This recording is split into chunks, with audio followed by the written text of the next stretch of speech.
ಪ್ರೀತಿಯ ಸ್ನೇಹಿತರೆ, ನಿಮ್ಮೆಲ್ರಿಗೂ ನಮಸ್ಕಾರ.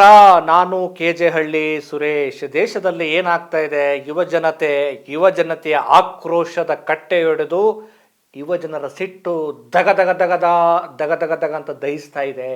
ಯುವಜನರ ನಿರೀಕ್ಷೆಗಳು ಹುಸಿಯಾಗಿ ಹೋಗಿವೆ. ಈ ಮೋದಿ ಸರ್ಕಾರದ ದುರಾಡಳಿತದ ಪರಿಣಾಮವಾಗಿ ಯುವಜನರು ಬೀದಿಗಿಳಿದಿದ್ದಾರೆ. ಈ ಬೀದಿಗಿಳಿದಿರುವಂಥ ಯುವಜನರನ್ನು ಯಾರೂ ಕೂಡ ಒತ್ತಾಯಪೂರ್ವಕವಾಗಿ ನೀವು ದಯಮಾಡಿ ಹೋರಾಟಕ್ಕೆ ಬನ್ನಿ, ನೀವು ಮೋದಿ ಸರ್ಕಾರದ ವಿರುದ್ಧ ಸಿಡಿದೇಳಿ ಆಕ್ರೋಶವನ್ನು ವ್ಯಕ್ತಪಡಿಸಿ, ನಿಮಗೆಲ್ರಿಗೂ ಒಂದು ಬಿರಿಯಾನಿ ಆಮೇಲೆ ಒಂದು 500 ರೂಪಾಯಿ ದುಡ್ಡು ಕೊಡ್ತೀವಿ ಅಂತ ಯಾರೂ ಹೇಳಿಲ್ಲ, ಯಾರೂ ಕೊಟ್ಟಿಲ್ಲ. ಇದು ಈ ದೇಶದ ಯುವಕರ ಸಹನೆಯ ಕಟ್ಟೆ ಹೊಡೆದು ಇವರ ದುರಾಡಳಿತದಿಂದ ಬೇಸತ್ತು ಬೋರ್ಗರಿತಿರುವಂಥ ಯುವಶಕ್ತಿಯ ಗರ್ಜನೆ. ಇದು ಯುವ ಗರ್ಜನೆ ಹೆಂಗಿರುತ್ತೆ ಅಂದರೆ ಹಿಂಗಿರುತ್ತೆ. ಯುವಜನರು ಈ ದೇಶದ ಜನ ಏನ್ರಿ ಮಾಡ್ತಾರೆ ನಮಗೆ ಅಂತ ನರೇಂದ್ರ ಮೋದಿ ಅವರ ಪಟಾಲಂ ಅಂದ್ಕೊಂಡಿತ್ತು. ಯಾಕೆಂದರೆ ಸ್ವಲ್ಪ ಬಹುತೇಕ ಈ ಮಬ್ಬು ಭಕ್ತರ ಸಂಖ್ಯೆ ಹೆಚ್ಚಿರೋದ್ರಿಂದ ಇವರ ಸಂಖ್ಯೆ ಹೆಚ್ಚಿದೆ. ಇನ್ನು ಬಾಯಿ ಬಡ್ಕೊಳ್ಳೋರು ಯಾರು? ಒಂದಷ್ಟು ಬುದ್ಧಿಜೀವಿಗಳು, ಪ್ರಗತಿಪರರು, ಒಂದು ಸ್ವಲ್ಪ ಮನುಷ್ಯರ ಪರವಾಗಿ ಹೋರಾಟ ಮಾಡೋರು. ಅವ್ರನ್ನೇನೊಂದು UAPA ಕೇಸ್ ಜಡ್ದ್ಬಿಟ್ರೆ ಜೈಲಿಗೆ ಹೋಗ್ತಾರೆ. ನಿನ್ನ ಯಾರು ನಮ್ಮನ್ನು ಯಾರು ಕೇಳ್ತಾ ಇದ್ದಾರೆ.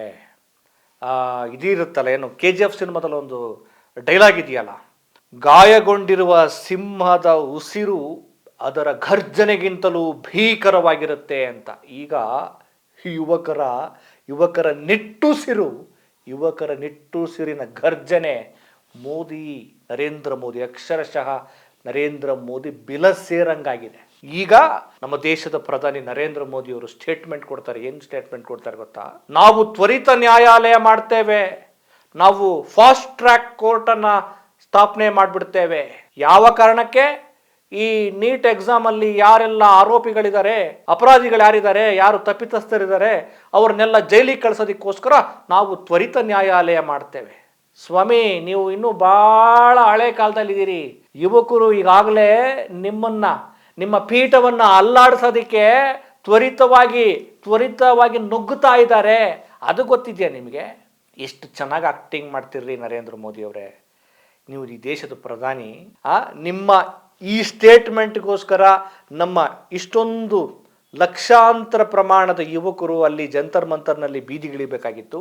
ದೆಹಲಿ ಸೇರಿದಂತೆ ದೇಶದ ವಿವಿಧ ಭಾಗಗಳಲ್ಲಿ ಹೋರಾಟ ಮಾಡಬೇಕಾಗಿತ್ತು. ಅದಾಗಿದ್ರೆ ಏನು ತೊಂದರೆ ಇರ್ತಿರ್ಲಿಲ್ಲ. ಪಾಪ ಯುವಕರ ಮೇಲೆ ಆ ಲಾಠಿಗಳಿಗೆ ಮೊಳೆಯನ್ನು ಚುಚ್ಚಿಸಿ, ಇದನ್ನು ಮರೆಯಲ್ಲ. ಇದನ್ನು ಯಾವತ್ತೂ ಮರೆಯಲ್ಲ ಈ ದೇಶದ ಜನ, ಯಾವತ್ತೂ ಮರೆಯಲ್ಲ. ನೀವು ಮತ್ತೆ ಯಾವತ್ತೂ ಅಧಿಕಾರಕ್ಕೆ ಬರಹದಾಗೆ ಕಳಿಸೋದಕ್ಕೆ ಇದೊಂದು ಸಾಕು. ಆ ಲಾಠಿಗಳಿಗೆ ಮೊಳೆಯನ್ನು ಚುಚ್ಚಿಸಿ ಮನಸ್ಸೋ ಇಚ್ಛೆ ಹಿಂಗೆ ಹೊಡಿಸ್ತಿರಲ್ಲ. ನಿಮಗೆ ಯುವಕರ ಕಾಳಜಿ ಇಂಪಾರ್ಟೆಂಟಾ? ಅವ್ರು ಸ್ಟೇಟ್ಮೆಂಟ್ ಕೊಡ್ತಾರೆ ನರೇಂದ್ರ ಮೋದಿ, ನನಗೆ ಯುವಕರ ಕಲ್ಯಾಣ ಬಿಟ್ಟು ಯುವಕರ ಕಲ್ಯಾಣಕ್ಕಿಂತ ಬೇರೆ ಯಾವ ವಿಷಯನೂ ದೊಡ್ಡದಲ್ಲ. ಯಾಕೆ ಬುಡಕ್ಕೆ ಬೆಂಕಿ ಇಟ್ರು ಅಂತನಾ? ಯಾಕೀಗ ಬುಡನ ಅಲ್ಲಾಡಿಸ್ತಿದಾರಂತ ಏನು ಭಯನಾ?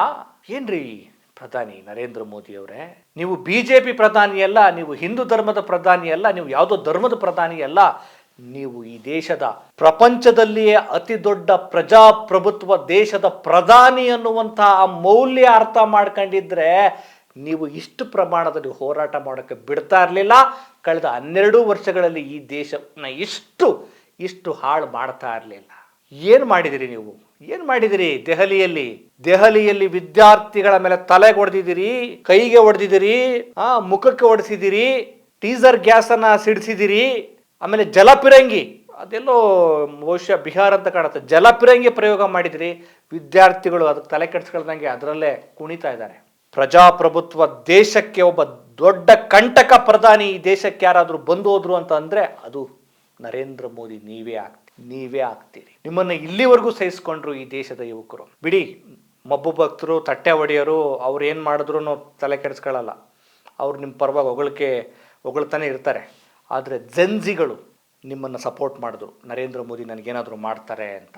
ಯುವಕರು ನಿಮಗೆ ಸಪೋರ್ಟ್ ಮಾಡಿದ್ರು, ಕಾಂಗ್ರೆಸ್ಗೂ ಸಪೋರ್ಟ್ ಮಾಡಲಿಲ್ಲ, ಮತ್ತು ಬೇರೆ ಯಾವ ಪಕ್ಷಕ್ಕೂ ಸಪೋರ್ಟ್ ಮಾಡಲಿಲ್ಲ, BJPಗೆ ಸಪೋರ್ಟ್ ಮಾಡಿದ್ರು, ಮತ್ತು ನರೇಂದ್ರ ಮೋದಿ ಅನ್ನೋ ಕಾರಣಕ್ಕೋಸ್ಕರ ವೋಟ್ ಹಾಕ್ತೀನಿ ಅಂತ ಸಪೋರ್ಟ್ ಮಾಡಿದ್ರು. ಈಗ ಅದೇ ಯುವಕರು ದೆಹಲಿ ಸೇರಿದಂತೆ ದೇಶದ ವಿವಿಧ ಭಾಗಗಳಲ್ಲಿ ನಿಂತು ರಾಜೀನಾಮೆ ನಮಗೆ ಧರ್ಮೇಂದ್ರ ಪ್ರಧಾನ್ದಲ್ಲ, ನರೇಂದ್ರ ಮೋದಿಯವ್ರದ್ದು ಬೇಕು. ಇದರ ಅರ್ಥ ನಿಮ್ಮ ಆಡಳಿತ, ನಿಮ್ಮ ಅಡ್ಮಿನಿಸ್ಟ್ರೇಷನ್, ನಿಮ್ಮ ಸೇವೆ ಅತ್ಯಂತ ಕೆಳಮಟ್ಟಕ್ಕೆ ವರ್ಸ್ಟ್ ಲೆವೆಲ್ಗೆ ಹೋಗಿದೆ ಅಂತ ಅರ್ಥ. ಈಗ ನೀವು ಫಾಸ್ಟ್ ಟ್ರ್ಯಾಕ್ ಕೋರ್ಟ್ ಮಾಡ್ತೀರಾ, ತ್ವರಿತ ನ್ಯಾಯಾಲಯ ಮಾಡ್ತೀರಾ, ಆಮೇಲೆ ನೀವು ಹೇಳ್ತೀರಿ ದೇಶದ ಯುವ ಜನತೆಯ ಭವಿಷ್ಯವನ್ನು ರಕ್ಷಿಸುವುದು ಸರ್ಕಾರದ ಅತ್ಯುನ್ನತ ಆದ್ಯತೆಯಾಗಿದೆ. ನಿಮಗೇನಾದರೂ ಯುವಕರ ಬಗ್ಗೆ ಕಾಳಜಿ ಇದ್ದಿದ್ರೆ ಕಳೆದ 12 ವರ್ಷಗಳಲ್ಲಿ ನೀವು ತೋರಿಸ್ತಾ ಇದ್ರಿ. ಏನು ಹೇಳಿದ್ರಿ ನೀವು? ಅಚ್ಚೇ ದಿನ ಆಯೇಗ ಅಂತ ಒಂದು ಸ್ಟೇಟ್ಮೆಂಟ್ ಕೊಟ್ಬಿಟ್ಟು ಏನು ಹೇಳಿದ್ರಿ? ವರ್ಷಕ್ಕೆ 2 ಕೋಟಿ ಉದ್ಯೋಗವನ್ನು ಸೃಷ್ಟಿ ಮಾಡ್ತೀನಿ. 2 ಕೋಟಿ ಬೇಡ, 1 ಕೋಟಿ ಬೇಡ, ವರ್ಷಕ್ಕೆ ಲಕ್ಷಗಟ್ಟಲೆ ಉದ್ಯೋಗವನ್ನು ನೀವು ಕ್ರಿಯೇಟ್ ಮಾಡಿದ್ರೆ ಯುವಕರು ಖುಷಿಯಾಗಿರ್ತಿದ್ರು. ನಾನು ಉದ್ಯೋಗ ಕೊಡ್ತೀನಿ ಯುವಕರಿಗೆ ಅಂತ. ಆದರೆ ನೀವು ಮಾಡಿದ್ದೇನು? ನೀವು ಕೊಟ್ರಲ್ಲ ಸ್ಟೇಟ್ಮೆಂಟು, ಗಟಾರ್ ಗ್ಯಾಸ್ ಸ್ಟೇಟ್ಮೆಂಟ್ ಕೊಟ್ರಿ. ಆಮೇಲೆ ನೀವು ಹೇಳಿದ್ದೇನು? ಚಾ ಮಾರಿ, ಪಕೋಡ ಮಾರಿ. ಚಾ ಪಕೋಡ ಮಾರೋ ತಪ್ಪಲ್ಲ, ಆದರೆ ಅತ್ಯುನ್ನತವಾದ ವಿದ್ಯಾಭ್ಯಾಸವನ್ನು ಪಡೆದಂಥ ಯುವಕರಿಗೆ ಸರಿಯಾದ ಉದ್ಯೋಗ ಸಿಗಲಿಲ್ಲ ಅಂತಂದರೆ ನಿಮ್ಮಂಗೆ ಚಾ ಪಕೋಡ ಮಾರ್ಕೊಂಡಿರ್ಬೇಕಾಗತ್ತಾ? ಈ ಕಾರಣಕ್ಕೋಸ್ಕರನೇ ಅವ್ರು ನಿಮ್ಮ ಮೇಲೆ ರೊಚ್ಚಿಗೆದ್ದಿರೋದು. ಏನೋ ಮೋದಿ ಮಾಡ್ತಾರೆ, ಏನೂ ಮಾಡಲ್ಲ. ಮೋದಿ ಈ ದೇಶವನ್ನು ಹಾಳು ಮಾಡಿದ್ದಾರೆ ಮತ್ತು ಹಾಳು ಮಾಡ್ತಾ ಇದ್ದಾರೆ. ಆ ಕಾರಣಕ್ಕೋಸ್ಕರ ನಿಮ್ಮ ಕುರ್ಚಿಯನ್ನು ಅಲ್ಲಾಡಿಸ್ತಾ ಇದ್ದಾರೆ. ಸ್ನೇಹಿತರೆ, ನನ್ನ ಪ್ರಕಾರ, ನನ್ನ ಪತ್ರಿಕೋದ್ಯಮದ ಜ್ಞಾನದ ಮತ್ತು ಸಮಾಜವನ್ನು ನೋಡುವ ಅವಲೋಕನದ ಪ್ರಕಾರ ಈ ಹೋರಾಟ ಬಹುಶಃ ಇನ್ನೂ 1 ವರ್ಷ 2 ವರ್ಷದವರೆಗೂ ಕೂಡ ಮುಂದುವರಿಯೋ ಸಾಧ್ಯತೆ ಇದೆ. ಅಂದರೆ ಒಂದು ಈ ಬೂದಿ ಮುಚ್ಚಿದ ಕೆಂಡ ಥರ ಜನ ರೊಚ್ಚಿಗೇಳ್ತಾ ಇದ್ದಾರೆ. ಇನ್ನೊಂದು ಬಹಳ ಇಂಪಾರ್ಟೆಂಟ್ ಏನು ಅಂದರೆ, ನೀವು ಈಗ ಸ್ನೇಹಿತರೆ, ನಾವು ಟೀಕೆಗಾಗಿ ಟೀಕೆ ಮಾಡೋದಲ್ಲ. ನೋಡಿ, ಬ್ರಿಟಿಷರ ಕಾಲದಲ್ಲಿ ಕ್ರೌರ್ಯ ಮಾಡಿದ್ರು. ಉಪ್ಪಿನ ಸತ್ಯಾಗ್ರಹ ಮಾಡುವಂಥ ಮಹಾತ್ಮ ಗಾಂಧೀಜಿಯರ ವಿರುದ್ಧ ದೊಡ್ಡ ಕ್ರೌರ್ಯ, ಅವ್ರನ್ನ ಬಂಧಿಸಿದ ಮೇಲೆ ಬ್ರಿಟಿಷರ ವಿರುದ್ಧ ಮಹಾತ್ಮ ಗಾಂಧೀಜಿಯವರು ಅಹಿಂಸಾತ್ಮಕವಾದ ಹೋರಾಟ ಮಾಡಿದ್ರು. ಅವರು ಹೊಡೀರಿ ಅಂತಂದರು. ನೀವು ನೋಡಿ, ದೆಹಲಿಯಲ್ಲಿ 1-2-3 ವಿಡಿಯೋಗಳನ್ನ ನೋಡಿದ್ರೆ ತುಂಬ ಡಿಸ್ಟರ್ಬ್ ಆಯಿತು. ಅವನ ಪೊಲೀಸ್ ಅನ್ನೋದಕ್ಕಿಂತ ಪೋಲಿ ಅಂತಾನೆ ಕರಿಬೇಕು. ಅವನು ಸೈನಿಕರು ಅಂತೆ. ಸೈನಿಕರ ಬಗ್ಗೆ ನಮ್ಮ ದೇಶದ ಜನ ಪ್ರೀತಿ ಕೊಡ್ತಾರೆ, ಪ್ರಾಣ ಕೊಡ್ತಾರೆ. ಆದರೆ ನೀವು ಸೈನಿಕರಲ್ಲ, ನೀವು ಪೋಲಿಗಳಾಗಿ ಹೋಗ್ಬಿಟ್ರಿ. ಅವರು ಆ ವಿಡಿಯೋ ನೋಡದೆ ತಲೆಗೆ ಹೊಡಿತಾ ಇದ್ದಾರೆ. ಆ ಯುವಕ, ಆಯ್ತು ಹೊಡಿ, ನೀನು ಎಷ್ಟು ಹೊಡಿತೀಯ ಹೊಡಿ ಅಂತ ಹೇಳ್ತಿದ್ದಾರೆ. ಇದು ಇವತ್ತಿಂದಲ್ಲ ಪರಂಪರೆ, ಇವತ್ತಿಂದಲ್ಲ. ಮಹಾತ್ಮ ಗಾಂಧಿ ನನ್ನ ದೇಶಕ್ಕೆ ಬ್ರಿಟಿಷರು ಲಾಠಿ ಏಟು ಕೊಟ್ಟಾಗ್ಲೂ, ಬೂಟಿನೇಟು ಕೊಟ್ಟಾಗ್ಲೂ, ಗುಂಡೇಟು ಕೊಟ್ಟಾಗ್ಲೂ ಕೂಡ ಆಯ್ತು ಹೊಡಿ ಅಂತ ಹೇಳಿದ್ರು. ಹಿಂಸಾತ್ಮಕತೆಯನ್ನು ಬಿಟ್ಟು ಅಹಿಂಸಾತ್ಮಕ ಹೋರಾಟವನ್ನು ಮಾಡಿದ್ರು. ಆದರೆ ನೀವು ಮಾಡಿದ್ದೇನು? ಅವ್ರು ಕೇಳಿದ ತಕ್ಷಣ ನೀವು ಹೊಡಿ ಹೊಡೆದಾಕ್ಬಿಟ್ರಲ್ಲ. ಈ ದೇಶದ ಜನ ಸುಮ್ಮನೆ ಬಿಡ್ತಾರೆ ಅಂದ್ಕೊಂಡಿದ್ದೀರಾ?